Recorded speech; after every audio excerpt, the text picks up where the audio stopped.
I go in and look for those stories about towns that make people go, oh, and it creates a connection with you to that town, like moves you a little towards it. I do that for every disaster. I can tell you about Lake Charles. Lake Charles is my hometown. The founder of Yahoo is from Lake Charles.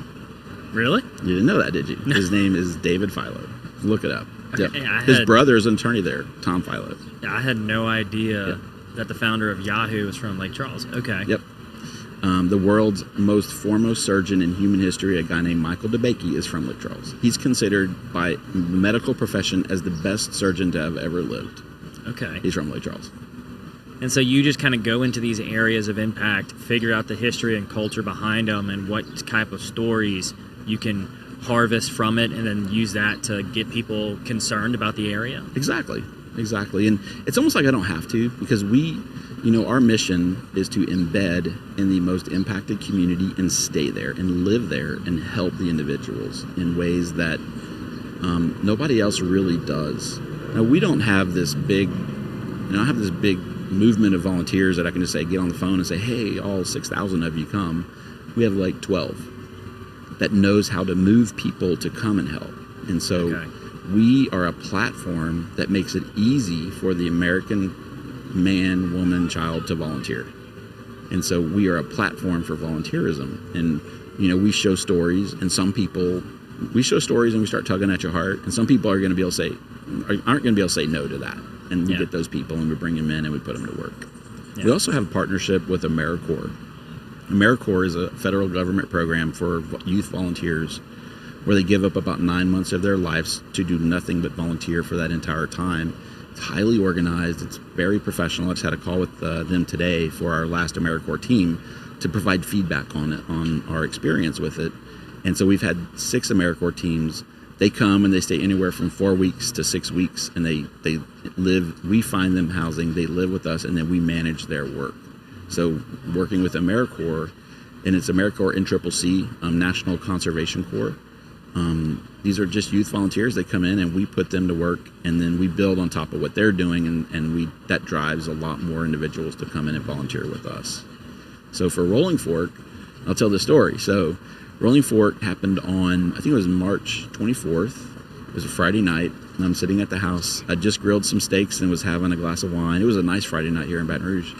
And a weather chaser friend of mine named Brandon Clement called me and said, hey, Rob, turn on AccuWeather.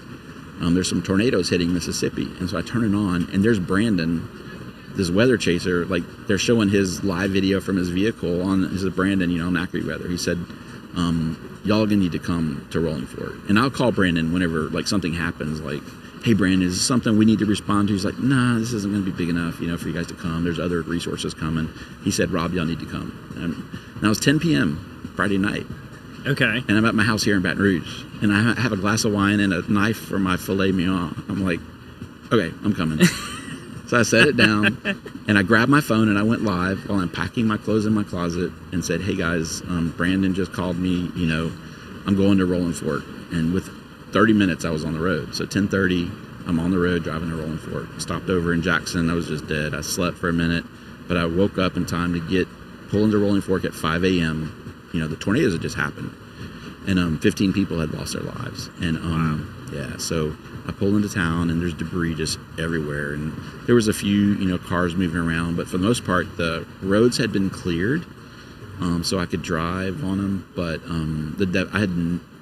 it still haunts me. I'd never seen anything like that, a tornado just coming through and just ripping. And this thing was so powerful, it lifted a semi truck and the trailer, carried it a quarter of a mile, and then dropped it onto a home, killing 2 of the people inside of it. Wow. Yeah, it was horrific. And I pulled in, and I'm trying to reach Brandon. He's there somewhere.